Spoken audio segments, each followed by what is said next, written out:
Hurricane Irma has arrived in the Florida Keys after tearing its way through the Caribbean. You are looking live right now at the scene in Florida in the West Palm Beach area.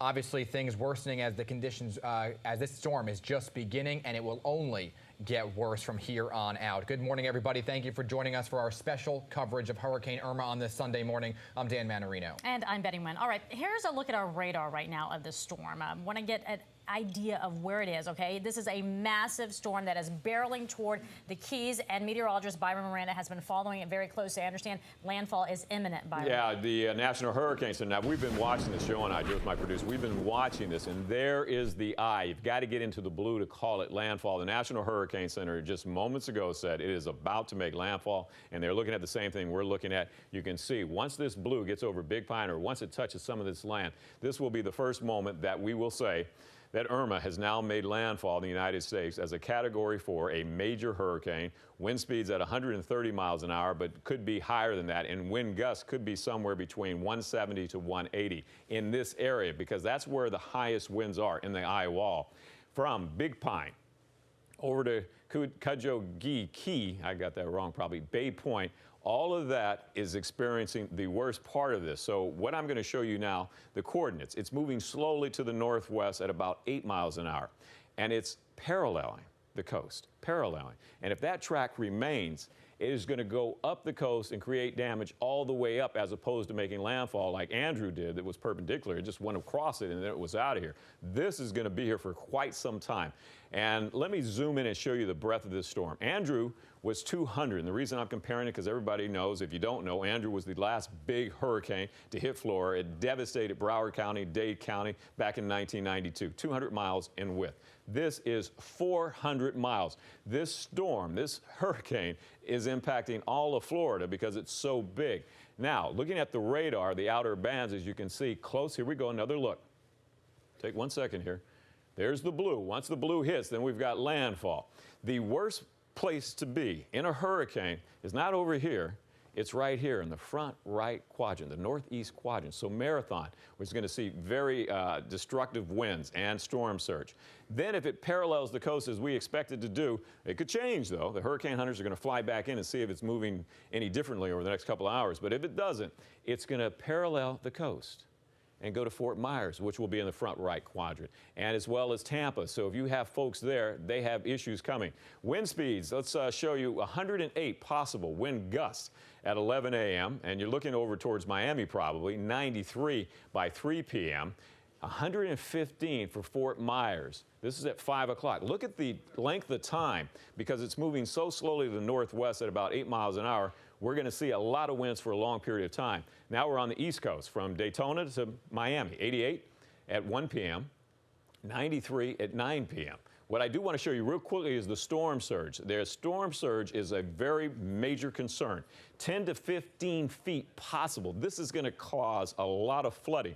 And then over towards Miami, it says 4 to 6, but we could see higher than that. And for the Keys, 5 to 10 feet. So destructive hurricane. It is just about landfall, and we have quite a bit of time to go before this system is gone, because it is looking to make landfall at about, what time, Joe, tomorrow? 3 p.m.? About 3 p.m. Yeah. 3 p.m. We'll have it in the state of Florida until 3 p.m. tomorrow. So that's a long time, guys. Now back to you.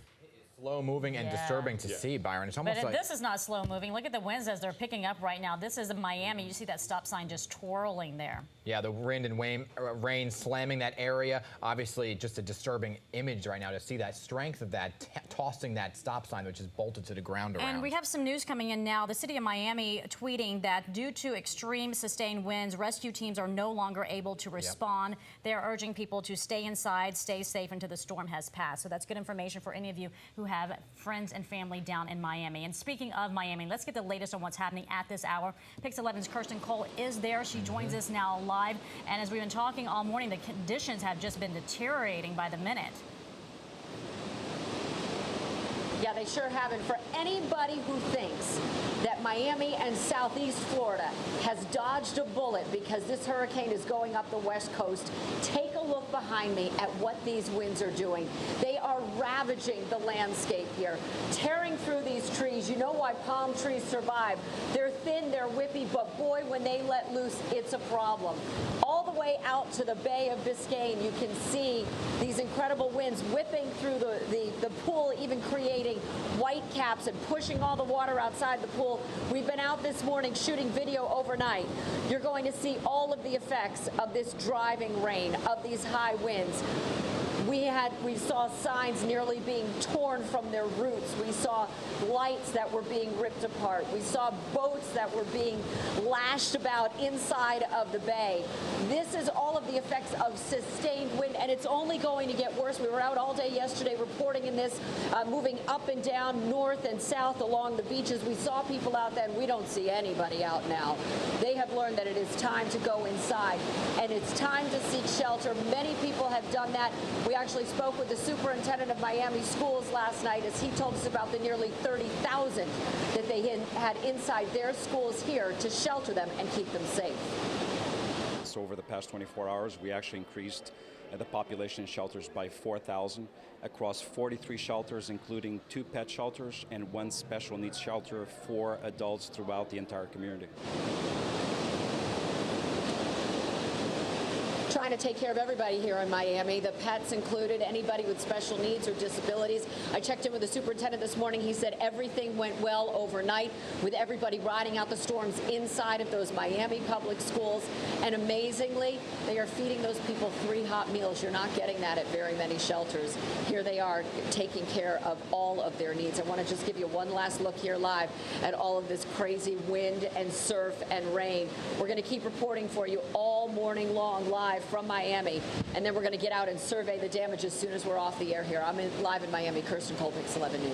Well, first and foremost, Kirsten, thank you. We want you to stay safe, but I want to ask you right now, as the winds pick up, meteorologist Byron Miranda saying there's 60-mile-per-hour gusts at this hour, but so many people left Miami. It's almost like a zombie apocalypse there because the storm was tracked to hit that directly, and then they went east. Then they realized it was going to hit east, so they came back. Some came back to Miami. Did you see anybody or witness anybody actually coming back because they fled and they were zigzagging the state?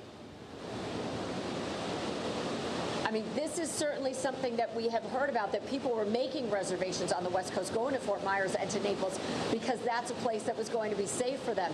Some of them even had backup reservations in Orlando trying to find a spot. But unless you really went all the way north and you went into Georgia, North and South Carolina, you're still in it because this storm is so wide and so battering, Dan. So let me ask you this. We're hearing that there's at least 420,000 people without power right now in the Miami area. Is there any indication as to any kind of backup generators or anything to help folks in the aftermath of this? Because obviously it's going to take days as people try to recover everything. You know, some of these high rises, the hotel that we're staying in actually put the generator up on the roof where they can't get flooded out, and then they've got a 7-day supply in order to feed the hotel. But unless your residence has that, the only other thing is they're sending crews in from other states to help dispatch and fastly repair people. But right now, you can see you're fighting a losing battle. You put the lights on, and then the wind just knocks them right back out again. It's really tough. Crews from New York are headed down there with Con Ed to assist in this. So we've got people from all over trying to prepare for actually what we're going to see, and that's going to be the worst of it as it just bears throughout this morning. Well, look, Hurricane Matthew, when it hit Florida last year, was a Category 3, and it was not at all the size of Matthew. And the aftermath, the soundtrack, was that of generators for days to come. We were down there hearing that. And what we're learning right now, breaking at this hour, is that Hurricane Irma, according to meteorologist Byron Miranda, is making landfall right now in the Keys. You can see the eye, the center of that storm right now, going right over Key West. Impressive images coming out with this radar. What a monster of a storm. And I want to bring in meteorologist Byron Miranda right now because, Byron, you know, the Keys is not really prepared for these kind of sustained winds. That's why they told everyone to evacuate. And especially the west coast of it, right? Because we were all thinking that it was going to go towards the east, but you're looking at this right now, and you can see where the blue is. And according to our radar, we're calling landfall over Bay Point. Joe, zoom in a little bit more if you can. And if you can put me on camera, I'll show you. I'll jump out the way here. Now, from let's go from Big, what is that, Copkick Key over to Big Pine. You see the blue? This is, well, can we put me on camera? Is that possible? No? Okay, all right. So let's show you. All right, here we go. Now, right about right about there. You see the land and you see the blue? That's what you need. You got to get into the eye. So this is the first time. It's what, 8:10 and 43 seconds. So let's say at 8:10 this morning, landfall occurs in the United States with a major hurricane. Irma is a Cat 4. The last hurricane run we had was 130 miles an hour. They're going to be flying back into it, and it could be stronger than that because it's been over the open waters, which we think the temperature of the open water is somewhere around 88 degrees. That's fuel for the fire, and that increases the intensity. And this is something I can't imagine with wind speeds between 130, guys, gusting possibly up to 180, what these folks are going through. And this is, Big Pine is in the worst area over towards Marathon. I'm speechless. 180-mile wind gusts, that's devastating. Back to you. Absolutely. I mean, when you look at the scope of this, don't leave, Byron, because I want to ask you about this. Yeah. I mean, that is a category what, would you say? Well, at 180, but if we're not talking 180, that's a category 5. But, yeah. Look here. If it's 140 and 156, there's really no difference, not much difference. And as I said before, Andrew initially went on shore. It made landfall at 140 as a Cat 4, and this probably is close to 140 sustained.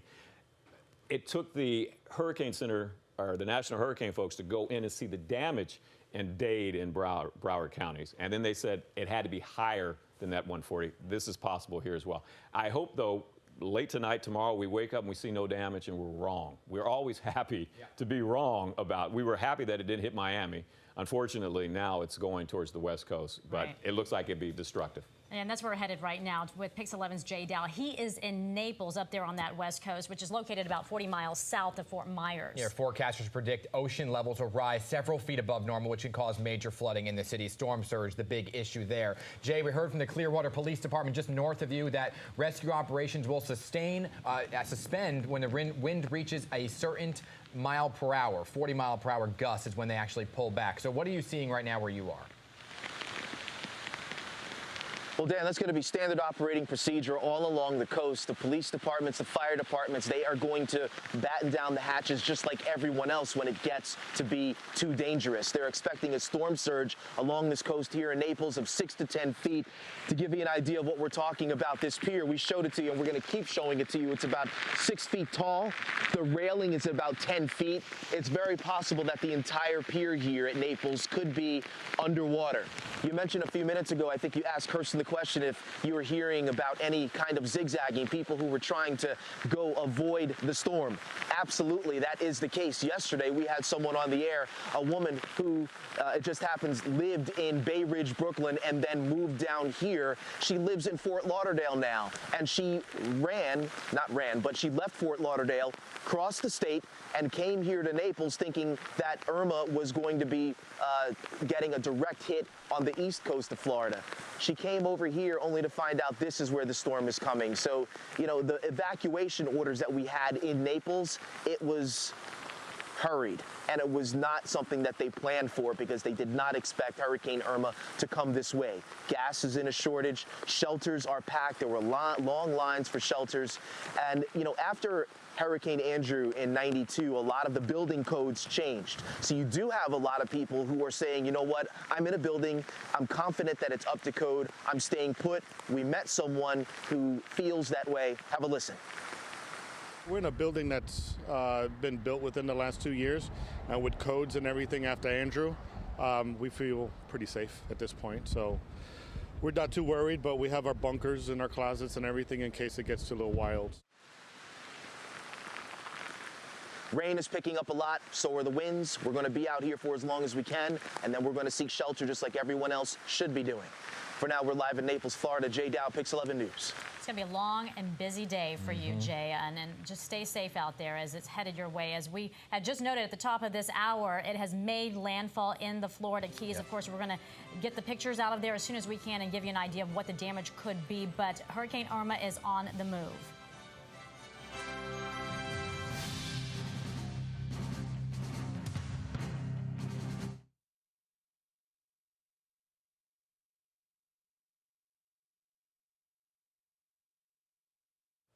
Meteorologist Byron Moran, just a few minutes ago, according to our radar, we are calling landfall. You can see right there, this is Bay Point, there's Key West, Big Pine. Where you see the eye, where you see the blue, that's where the landfall is. This is the first time we can say that Hurricane Irma now has made landfall in the United States, say about 8:10 this morning. Where you see the red, this is the highest core of winds. The eye wall, the wind speed has been at around 130. This could be stronger because it's been over these warm, open waters for a while. When the hurricane hunter goes in, they'll reassess how fast these wind speeds are. But in that eye wall, even if it's just 130, and I shouldn't say just 130, it could be wind gusts up to 180. The area that is being impacted, watch this. I'm going to show you how big this is first. This is 400 miles wide. This was to remind you, if you're thinking, well, what was Andrew like? Andrew was 200 miles wide. This storm is 2 times bigger than Andrew, and wind speeds, storm surge, this is going to cause a lot of destruction. I hope I'm wrong tomorrow. We hate to see bad news here, but right now this looks like a very bad situation. Betty and Dan. All right, Byron, we want to get you a live picture right now of West Palm Beach. As you can see, the waves are really kicking up there. The wind has obviously picked up some speed from when we first started looking at this live shot there. But as you can tell from Byron's forecast and as we track this storm, it is barreling up the west coast there in Florida, making landfall in the Key just not too long ago, just a few minutes ago. And we'll see throughout the morning how devastating this could have been to that area. And in fact, it has been. Well, let's talk about this. The storm obviously not just hitting the coast. It is affecting the entire state of Florida, specifically the Orlando area, which is further inland. Let me just give you a little bit of perspective. Disney World, I know we think Disney World, whatever, it's a storm, why are we talking about Disney? But they've only closed 5 times in history. The 4th was actually last year during Hurricane Matthew when we were down there. So it's impressive, 5 times in history. And now Yeah, they here we don't are close again. during holidays. They don't close during anything like that. But obviously, this was big enough and dangerous enough and threatening enough for them to do it. Let's get you down to Kissimmee, Florida, where forecasters predict wind speeds around 110 miles per hour. That's where Lorenzo Hall from our affiliate is. Lorenzo, how are things there at this hour? It looks fairly calm from this shot. You're very calm at the moment, Betty, and Dan, good morning to you. As you mentioned, a lot of businesses here are closed today. They're using some of their parking lots as staging grounds for some of these utility crews. You can see the folks here making their way out now, and just talk with some of the workers with Southeast Power. Interesting tidbit here, they just made their way here from Texas. So, of course, they just had to deal with Harvey. Now they're making their way here to Florida to help out with some of the widespread power outages that are certainly expected because of Irma. Again, a lot of the business here closed yesterday, including this one right here, a welcome center. A lot of people being greeted by signs like this saying they are closed from Saturday, which was yesterday, September 9th, until Monday, September 11th. So they are being optimistic here, obviously not expecting this storm to be devastating at all if they plan on opening tomorrow. A lot of the folks here are saying this is no big deal. They're certainly taking this lightly. We were just at the Waffle House the last time we saw you a moment ago. The workers there saying they plan on working through this storm. However, some of the people coming in from Tampa as West Palm Beach, they are filling a number of the shelters here, saying being in the center of the state is the safest place to be, they believe, because you cannot outrun this storm. Dan and Betty, I'll send it back to you. Yeah, you know, a lot of folks just really trying to wait this out, thinking that it's going to be okay. Hopefully it will be in that area, but it's always kind of nerve-wracking when you see people just kind of taking all of this lightly when we're talking about winds that can get up to 110 miles per hour. All right, thank you so much. We appreciate it. We'll be checking back in with you throughout the next few days. Yeah, obviously he was talking about crews from across the country really coming. So many of them from our own area. I'm looking at Florida Power and Light right now, who are showing blackout areas and various tips of areas of Florida. Around 423,000. That is the estimation right now, but they are estimating 3.4 million people could be without power. And they're not talking about just a few days here. They're talking about weeks that people could be without power. Well, that's why they say that if you have supplies, they're urging you, if you decided to stay and not evacuate, to have enough supplies to get you through 72 hours, because that may be as long as it takes for crews to get there and provide some help to you. Yeah, so let's talk about this. Hundreds of rescue and recovery crews from our own area doing the right thing. They are either heading down to Florida or they went there before the storm already hit. Yeah, they're all ready to respond to, obviously, the potential disaster that will ensue after Hurricane Irma does make landfall, which it has already this morning in the Keys. Pix 11's Anthony DiLorenzo is live in Woodbridge, New Jersey, where utility crews, they are making that drive down south. And by the time they get there, Anthony, I imagine they're going to be pretty busy. They're going to need all the help they can get, quite frankly, down in Florida. Good morning, Dan and Betty. And I just talked to the Con Edison crews. They're about an hour away from mobilizing and heading down 95. It's about a 20-hour trek, and they're going to be first stopping in the Tampa area and then assessing the damage to decide where they are needed the most. And as you mentioned, a check of Florida Power and Light. It does not look good so far. The storm has not even made it to the mainland. About 500,000 people already without power, and these crews will be helping other people who have already responded from our area. Taking a beating. As Hurricane Irma's fury is felt in Florida, first responders from the tri-state have begun mobilizing. Over 100 National Guard soldiers have left New Jersey with dozens of trucks and Black Hawk helicopters. Anything anybody needs out there, we're just looking forward to get the supplies out there. We're just there to help everyone get to safety. Meanwhile, National Guardsmen from New York's 106th Rescue Wing have been busy plucking Americans out of the wake of Irma's path in the Caribbean. Over 1,200 people have been rescued from the disaster zone from St. Martin to San Juan. It's likely their mission will continue into Florida once the hurricane carves through the state. Members of the FDNY and NYPD are also in place, lending a hand for possible rescues and ultimately recovery. As the 9/11 anniversary nears, the police commissioner tweeting, "Our first responders are repaying a debt of gratitude from 16 years ago." It's the kind of storm that folks like us in disaster preparedness and disaster response and emergency management call scary. We'll be doing a little bit of everything, supply distribution, damage assessment. We may be operating in shelters, helping folks make sure they have the basic needs taken care of. And we certainly know the need all too well with Hurricane Sandy and Irene. By the way, they have retired that name from the hurricane lexicon. Irene no longer being used. Now we have Irma today. Hopefully that'll be retired as well. After all, the damage done is expected to be in the billions of dollars. So these crews from our area, Con Edison and PSE&G, those utility members will be heading down again just about an hour from now. Their first stop, Tampa, to start this long road to recovery. That is the latest live in Woodbridge, New Jersey, along the Turnpike. I'm Anthony DiLorenzo, Pix 11 News. It is a long road indeed, Anthony, on many different levels, Right. and it gives you the scope of the storm when it hasn't even hit yet. Well, it just did a few minutes ago at the top of this hour, but even before then, they were already estimating it to be in the billions when it comes to damage total. Let's give you a look outside in Florida right now. This is the radar of the storm. You see how massive it is. It goes from coast to coast there in Florida, but this right now is West Palm. You can see white cap waves. Now, this is really, the wind out there has been picking up throughout the morning. When we first went on the air with this special coverage at 7 a.m., it didn't look too bad, but now you can see the trees blowing in that heavy wind there, that strong wind, and then the white caps in the ocean. And let's take a live picture right now out of Miami, where our Kirsten Cole and Tony Mazza are right now. You can see the wind whipping around there. But in so many of these areas, the problem is going to be not only the wind damage, not only the rain, but the storm surge. We are talking almost double-digit numbers in terms of feet when that storm surge hits. And a direct quote from the governor of Florida, Rick Scott, says you cannot survive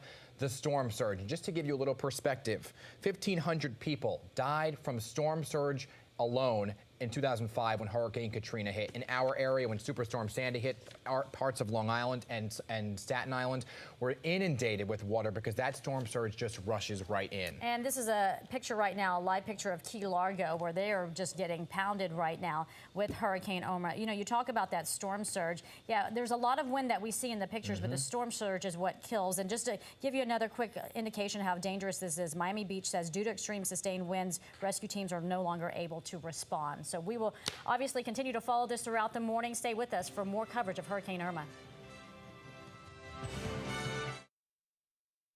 We are looking at live pictures coming out of Miami right now as Hurricane Irma continues to batter that area. Meteorologist Byron Miranda saying it is 150 miles away from Miami, and the wind gusts are already in the 60 to 70 mile per hour range. Good morning to you, everybody. Thank you so much for joining our special coverage of Hurricane Irma on this Sunday morning. I'm Dan Manarino. Good morning, everyone. I'm Betty Nguyen. All right, so the hurricane just made landfall in Florida, in the Key West area. Let's get to meteorologist Byron Miranda, who's been tracking this storm. How bad was it at landfall? It's horrible right now, but you know what you guys just said, about 150 miles away. Just imagine if the eye wall, this area here, was actually over Miami. You wouldn't have that outside shot right now. You wouldn't be able to see the video. Now, this is the breadth of the storm. We called landfall at about 8:10 according to the radar. You have to get into the eye, and you can see we're in the eye here. That is landfall. Wind speeds at 130. That's what the hurricane hunters are saying, the National Hurricane Center. And we haven't seen the new data on this. It's been over the warmer waters, and it may have intensified, but we know at least at 130, Category 4, strong, major hurricane, higher wind gusts, possibly up to 180 miles an hour. And if you're wondering about Andrew, I'm going to show you that momentarily, but the highest winds are right here. So that's 16 miles. That's from north to south, and all of this, we can measure this out. Can we do that real quick, Joe? Is it possible to measure from here all the way over there? Because Joe was going to do that. He's my producer. This is the amount of space that is in the eye wall. So this goes across, what, almost 30 miles across, and then north and south 16. So anywhere in that area, that's the highest winds, which is destructive. So let's compare and contrast. 1992, Andrew was a major hurricane. When it landed, it was at 140 miles an hour. They didn't know until after the destruction that it was a Category 5. This is essentially the same thing, 130 to 140, because we may be at 140 right now. So what I'm trying to say is Irma is 2 times the size of Andrew. And Andrew was perpendicular. It went across. This is not going across. This is hugging. Irma is hugging the west coast, and it's going to take a while for it to get through. In fact, it'll be here until tomorrow, and that is going to cause destruction. Wind speed, we said, is 130, gusting more than that. It is now moving to the north-northwest at around 6 to 8 miles an hour, very slow. As I said, the breadth of this is 400 miles, so everyone from Miami, where the track initially took it, and it's not, is impacted by this, back towards Key West, where they're seeing the eye wall and the landfall. So you can experience in the north or the northeast or the front right quadrant, the worst winds, the worst destruction, the worst storm surge, and that's where Marathon is. As I said, it's not going across, it's going up. It's paralleling the course of the state, so Fort Myers and Tampa. Both of those areas later today will be in the front right quadrant. They are going to see wind gusts probably in excess of 110, 115. Major damage is possible. I'm hoping this is wrong, but I just don't see how we get around this. Now back to Betty and Dan. Oh, goodness. Okay, Byron, thank you. And you know, Byron, you were talking about the eye of the storm. The National Weather Service just put out a tweet in Key West saying if winds go calm, you're actually in the eye. Stay inside, winds dramatically shift, and will do so violently because as soon as it's calm, the winds just come right back around. And it's so eerie in that eye because it does get really calm. Sometimes the birds even come out. Right. You can see them flying and chirping and whatnot. Yeah, Right, everyone's very right. confused, and all of a sudden it slams with you again, the other side of it. So this thing is far from over today. Let's take a look at some of the images coming out of Miami Beach right now. The wind and the rain pounding that area, slamming it so hard it actually made this stop sign spin around and around. Pix 11's Kirsten Cole is in Miami. She joins us now live. And Kirsten, we've been watching as these winds, I mean, it is incredible to see how it continues to pick up speed throughout the morning. And you're not even close to it. We understand it's, what, still 150 miles away from the eye. So you're going to be experiencing a lot of wind for quite some time. This is no joke, Betty. For anybody who thinks that, you know, Miami's just going to get a glancing blow from this, this is so intense, especially as you go from reporting as we did yesterday outside where people were still on the beach and feeling the winds and getting the bands of rain. This is turning into a totally different animal, and you've got to have utter respect for it. Take a look at some of the images that we shot in the early morning hours as we came out this morning in order to capture exactly what was going on in the area. You see signs that are ready to be ripped from their roots. You see lampposts that are leaning and their glass globes about to come off. Boats being buffeted by the winds, about to be torn from their moorings. This is very real, and you have to respect the power of Mother Nature in all of this. People are doing that by being hunkered down in their homes, boarded up, sandbags. We've seen these intense steel shelters that some of them put up on the outside of their windows to try to protect from the winds. We also checked in with a man who's in charge of keeping almost 30,000 Miamians safe from this, sheltering them inside the Miami public schools.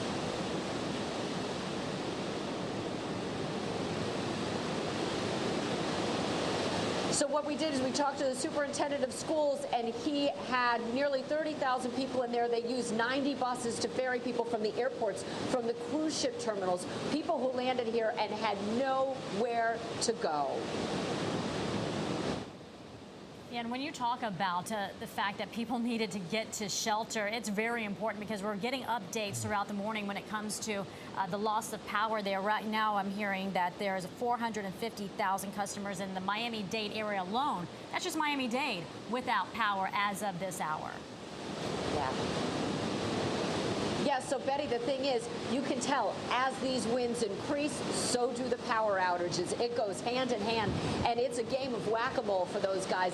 We saw the Florida Power and Light trucks out on the road, dispatching, ready to go and be super nimble, but as soon as they turn it on, you'll see a blue flash off in the distance, another transformer blowing up, and that means another neighborhood that's lost its lights, and they just have to hope and pray that they're going to be able to get them back on. That's why so many of these special needs people end up in the shelters, because if they have to have electricity for oxygen or medical reasons, they need to be inside a shelter where they can depend upon it. Absolutely. Kirsten Cole reporting for us from Miami. Thank you very much. And she's mentioning those transformer fires last year when we were doing Hurricane Matthew down there. I remember where the lights were on, the power was on. We were getting ready to report. Boom, it went up. It lit up the sky. I thought it was lightning, and the power went out just like that. And the whole area was out near Cape Canaveral. Well, they can only stand so much wind, and these winds are going to be upwards close to 100 miles per hour before it's all over with. Let's take you down now to Chip Yost, in fact, up from where Kirsten is. He's in Kissimmee, Florida. Chip, what's the situation there?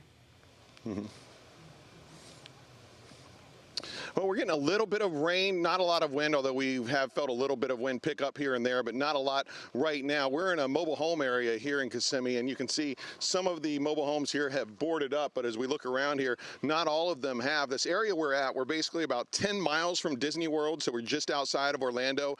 This is Osceola County. Disney World's in Orange County. Orange County has mandatory evacuation orders for people living in mobile homes. Here in Osceola County, 10 miles over, it's an advisory. You see one of the mobile homes over here, and this is one of the concerns for people living in a place like this. Look at all the air underneath that mobile home. That's one of the issues that can happen. If you've got space like that, the air or the wind can get under there and really cause problems for someone living in a place like that. You see it looks like they have some sort of shutters over their windows there at that home. You'll also probably see a basketball hoop lying on the ground there. It's possible, I would guess, they probably did that on purpose, put it down so that it doesn't get blown away. We've seen that all over the place around here. We were actually at a place near the coast, near the East Coast yesterday, where a guy had taken all his lawn furniture and put it in his swimming pool. I don't know if that's advised, but he thought it was a good idea, put it in his swimming pool so it doesn't get picked up and blown away. Also in Orlando down the street here, where Disney World is closed today, closed tomorrow, and may reopen Tuesday, depending on what happens. But what may happen here, they're expecting the winds to really pick up later this afternoon into the evening and overnight. So by this time tomorrow morning, it's probably going to be really strong. Probably they're going to get the brunt of it between now and tomorrow morning, probably into tomorrow afternoon, possibly. We're hearing you've got a better forecaster there, I'm sure, than we do, but that's what we're hearing from folks locally out here. The advisories that get ready this afternoon, it's really going to start coming. So people are ready in some places. Other places, I don't know if they're chancing it or if they're going to do it later on. We did see a gentleman down the street here who's still doing some boarding up on his house. So hopefully things go well, but we're going to wait and see for now. Reporting live in Orlando, I'm Chip Yost. We'll send it back to you. Yeah, Chip, get prepared as much as you can right now because it is headed your way throughout the day. All right, Pix 11's Jay Dell. He is in Naples, which is expected to get a real full force hit from Hurricane Irma. That's located about 40 miles south of Fort Myers. Yeah, that's where forecasters obviously predicting ocean levels will rise several feet above normal. Storm surge, the big issue in Naples and all along the western coast. Jay Dow, you are now live looking at a pier that you're standing on. I can't imagine that pier will be there once the storm really hits. That's absolutely right, Dan. You know, we were down on the beach showing you the water levels, how they could go if the storm surge were to surpass 6 to 10 feet. We're standing on top of this pier now, and there's a good chance that this pier could be underwater. I want to get back to something relating to the evacuation. You know, we've got 6 million plus under a forced evacuation across the state, and it's time to shelter in place. That is the announcement coming from emergency officials. As of 7 o'clock this morning here in Collier County, where Naples is located, emergency officials pulled all of their crews, fire and police, off the road as the tropical storm force winds came here. You know, we've got so many people who have connections to our area that are living down here. You know, they call this the 6th borough, Florida. You know, we met people who either lived in New York City and moved down here, or they live down here and they have a lot of family up there and they're worried about them. So for the people who are living in the New York metro area, and if you're worried about your loved ones and you can reach them, tell them to get to one of the designated shelters all along the coast. Now is the time to move as the storm arrives. We spoke with so many seniors over the last 12 hours. A lot of them needed help. Many of them have been evacuated north to Tallahassee. Others are seeking shelter in area hotels, which are packed.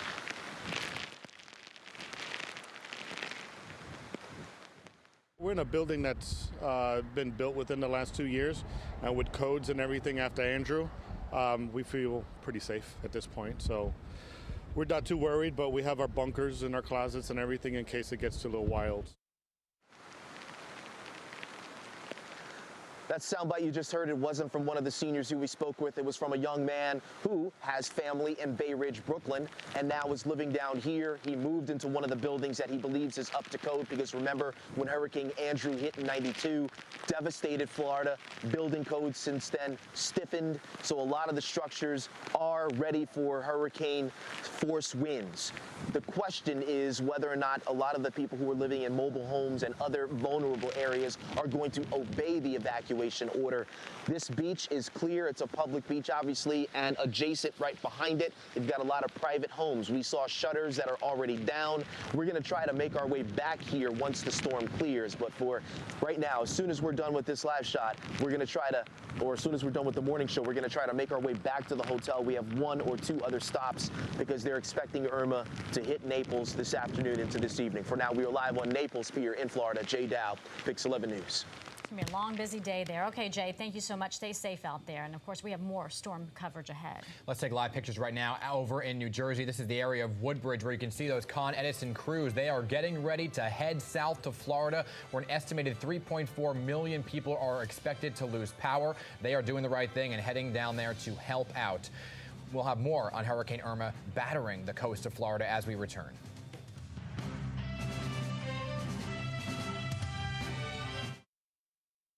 Welcome back to our special coverage of Hurricane Irma. Joining us right now on the phone is Nikki Scucciarino. She is a critical care cardiac nurse who actually stayed in Northport, Florida. Nikki, give us an idea of what made you want to stay, because you're kind of in an area that's going to be hit really hard throughout the day, and you're not alone. I mean, you have your husband and, what I understand, 3 kids with you? Yes, I have my husband, my 3 children, and I actually took in 2 of my friends and their 2 children as well. What made you want to stay? Well, most of the people that did stay behind in Florida for any of the area over here for that matter are any kind of EMTs, first responders, nurses, paramedics, doctors, and a lot of the elderly that can't get out or don't have the financial ability to actually get out. A lot of them won't leave. So for people like me that are first responders, nurses, doctors, and work in the medical field, we stay behind so that we can help. We work in teams. There's, the first team goes before the storm to help with the response before the storm, and then the second team responds after the storm to alleviate the first team. Nikki, the governor put out a tweet saying, calling all nurses, he requested 1,000 volunteers to head to the area of Florida as this storm hits. You've been living in Florida, you're a nurse, you've seen these storms before. What are you expecting? What's the worst that you can expect as people come through the door? Well, for at least the hospitals down here, a lot of what the plan is basically you have to look at, first of all, who's going to need the medical services for your loss of electric. So you have what we call is your special needs patients, anybody that's going to be on any kind of ventilators, feeding tubes, things that they're going to need these things in their home. So the hospital all the hospitals in the area try to make the arrangements for these people to get in off of the street, to get in out of their homes before the electric is lost, before the power is lost, because these patients are special needs and they need access to electric to survive, to sustain life. And then the shelters try to house people that don't have any kind of special medical needs. And then above and beyond that, you look at evacuations. If hospitals in any particular area start evacuating, they start evacuating north to the north hospital. So hospital for the south goes to the next hospital north. That hospital evacuates. They send their patients up to the next hospital north, and so on, and it keeps going. Okay, for New Yorkers who are worried about family and friends down there, especially those in critical condition, are these hospitals equipped to withstand this kind of a storm? Do they have the backup generators? Do they have the crews? Do they have what's necessary? Yes, they do. A lot of the northern facilities down here have power grids that they will sustain for a long time before they need to run on backup generators. There are some southern facilities that if they don't have the capability, they've either already chosen to move the patients elsewhere, or they've moved, or if they've transferred their patients to another facility that has the capability of keeping the hospital open and to care for the patients longer. You're in an area where storm surge is a huge concern. So I want to ask you, are these where you are you elevated? Have you moved operations to higher ground? What's it like knowing that this storm surge, which could be 5 to 10 feet, is going to hit that area? For myself, like as a person, or for where the hospital is located, are you referring to? Give me both. Well, for me, where my house is located, I'm actually on I'm right by it where a canal is, and we keep watching the canal because it's an offload for Peace River, which is right by Charlotte Harbor. So we just keep on trying to watch the height of the canal right near my house to make sure that the water doesn't come up. My property is kind of built up a little bit higher, but a storm surge is a serious concern for everybody. They have already evacuated by zones in most of the area. I think it's Naples, Fort Myers, Port Charlotte, and part of Northport now has been evacuated depending on Zone A, Zone B, Zone C, and I am in Zone C, but I'm right on the edge of Zone B. So because of the location of where I live, I have to watch both zones. Well, it's a scary situation out there. We want you to stay safe. And, of course, the work that you're going to be doing right after the storm is going to be critical to those in need. So, Nikki, thank you so much for what you do and just taking on this risk, both you and your entire family. I want to get the latest on where Hurricane Irma is at this hour, because last we checked, it was really slamming into the Keys. Meteorologist Byron Miranda has been following all of it. So give us an idea of what they're seeing. Listen to this. 27 hours, Florida is going to experience this hurricane. That's crazy. Down to a Category 3. It's going to remain a Category 4 probably for the next 12 hours. And the reason for it is going to hug the coast, but I'm getting ahead of myself. Here it is. This is where the highest winds are. And you can see it's made landfall. We'll talk about that in a second. Where this orange and red, we could see wind speeds in excess of 130. Landfall we called, according to our radar, at 8:10 this morning. The estimated winds in this area, about 130, gusting higher than that. Could be up to about 180 miles an hour. Now, the hurricane hunters have to go back in and see if this actually increased in intensity, because it's been over the open water. So it may be at 140 sustained. How big is this? You can see from north to south, 16 miles. So from here to there, if you know folks that live in that area, they're experiencing these high winds. The difference between Andrew and Irma, not much. 140 initially is what they thought Andrew was when it made landfall in 1992. It was 200 miles in diameter. This storm, Irma, twice the size of Andrew. We say it's 130, but there's a question mark because I said the hurricane hunters have to go in there and see if it's strengthened. If it's at 140, it's the same as Andrew. But the big difference, aside from the size, is Andrew went right across. It was perpendicular, right across the state. Irma is going to ride up the west coast of Florida, and it's going to take its time because it's not moving quickly. It's moving at 8 miles an hour, north-northwest at 8. There it is, pushing up. And the worst area to be in this, and I said this is a big storm, you see the width of it, there's the 400 miles. The worst area to be in this storm is the front right quadrant. So if you're right over in here, like over in Marathon, you're seeing the highest winds, the worst storm surge. This is unbelievable damage possible by this. Again, I hope we get pictures tomorrow that show no damage. That would be a miracle, I believe. So I said this is parallel. It's not going across, it's going to ride up the coast, and it's going to take its time. So from Key West, where it is now, you go up to Fort Myers, you go up to Tampa, as it takes 27 hours to get out of the state. And these areas will experience the worst of the storm because they're in the northeast quadrant of it. Storm surge, big problem here. 10 to 15 feet on the west coast, 5 to 10 over the Keys, and look over in Miami. They could get up to 10 feet as well. So we've got a ways to go before this is gone, and it is just, I think, going to be very destructive. Now back to you guys. Yeah, I don't even think we have to ponder that. The fact is it's going to be happening, and it's happening at this hour, unfortunately, as it really goes up that west coast. We'll stay with the Pix 11 More News. We continue to track Hurricane Irma. You're looking live pictures right now out of Miami. This is a marina there where you can see the boats bopping up and down as the wind hits 150 miles from the eye. Stay with us. We'll be right back. Well, earlier this morning, we did speak to a hurricane hunter who flies directly into the eye of the storm. Yes, she's done it before, and she's in fact doing it again today. Here's what she had to say. This particular storm, I've been in a couple other Category 5s. I flew Katrina as a Cat 3 and 4, and I actually just flew Harvey last week as a Category 4. So definitely very intense. It actually was not one of my more turbulent rides. We did have some turbulence, but the thing that we noticed when we went in is how strong the winds were. We saw at the surface winds over 160 miles an hour at our flight level, which was 10,000, and that varies depending on how intense the storm is.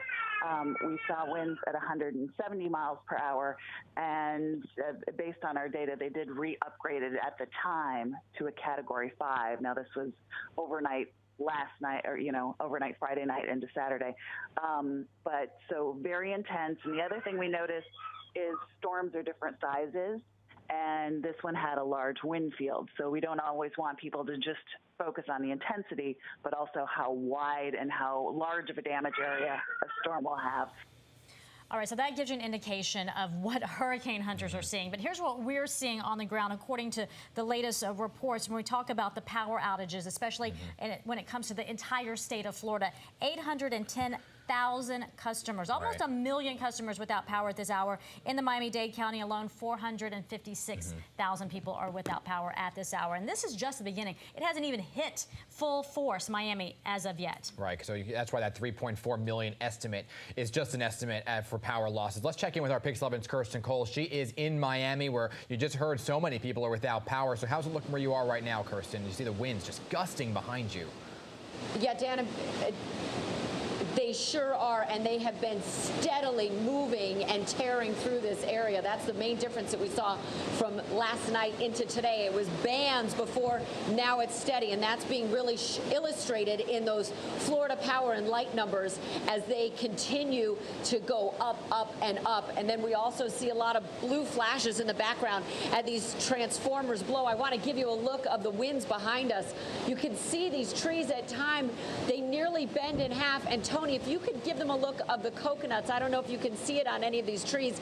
Yesterday, while we were out reporting, these coconuts become missiles. They come flying off the trees. They do damage to the buildings. They can certainly do damage to a window, and they hurt hurt an awful lot if they hit a person down on the ground. That's why everybody needs to be inside, sheltering in place at this point in time.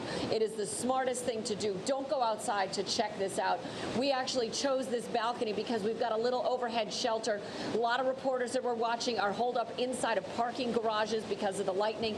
Our tornado watch just expired here a little bit ago, and we had multiple confirmed tornadoes all throughout this area, just north and just south of us. One in Hollywood yesterday touched down right where we were reporting after we pulled out of the area for the day. We're going to continue to go out and survey damage now. We're live in Miami. I'm Kirsten Cole, Pix 11 News. Kirsten, this is the last time we're going to see you. And you mentioned those coconuts. During Matthew, one of them flew right by us into a hotel window. So please, to you and your crew, be careful this morning because this is just the beginning. And we'll check in with you tonight starting on the Pix 11 News at 5. But get inside and just please be safe this morning. And let's get the latest right now on the storm. Byron Miranda has been following it all morning long. So what are you seeing as of this hour? They're in it now, right? The Keys, we made landfall at about 8:10 this morning. So we want to talk about the storm surge too, guys. 10 to 15 feet west coast, right? West facing. Then you go over towards Miami where Kirsten is 4 to 6. J. Dowd is going to be around 10 to 15 as well. He's further north. 5 to 10 for the Keys. This is going to cause major flooding. Major flooding. How much rainfall? Not like Harvey, because everybody's like, oh, well, Harvey had 50 inches. Well, that's because it was over the Gulf and it just churned and churned. But when you get 10 inches of rain in several hours, you're going to see flooding as well. So now it's saying Miami probably will pick up close to 10 inches, although it says 9. It's possibly 10 inches. And this is a long-lasting storm with high winds and the possibility of flooding because it's going to take 27 hours for the hurricane to ride up the coast. So 108, this is at 11 a.m. for Key West. We're at 93. These are wind gusts well, way away from the eye in Miami. That's at 3 p.m. So you see the length of time, 5 p.m. Now we're at 115 gusts at Fort Myers through 10 p.m. For the East Coast, let's go 41 Stewart and Daytona 34. But by lunchtime, still, we're seeing sustained winds in Miami where Kirsten is all the way through 3, 4 o'clock, hurricane force gusts. And as I said, this is going to take at least 27 hours before it goes from here in the Keys all the way up towards the northern portion of Florida. Back to you guys. Ooh, 27 hours of a storm just bearing down on you. Just imagine that with shelters full, storm surge getting as high as, 10 to 15 feet in some areas. Listen, stay with Pix 11 News throughout the day for constant updates as we track Irma as it hits the 6th borough, as we like to call it. Facebook Live, Byron Miranda will be there, as well as updates throughout the day, both online and on our Pix 11 app as well. Yes, stay tuned. We have so much more coming throughout the day right here. We'll bring you the latest as it happens right there. Hurricane Irma bearing down, as you see, on Miami and the southern portion of Florida as it continues to hug that west coast. Stay with us.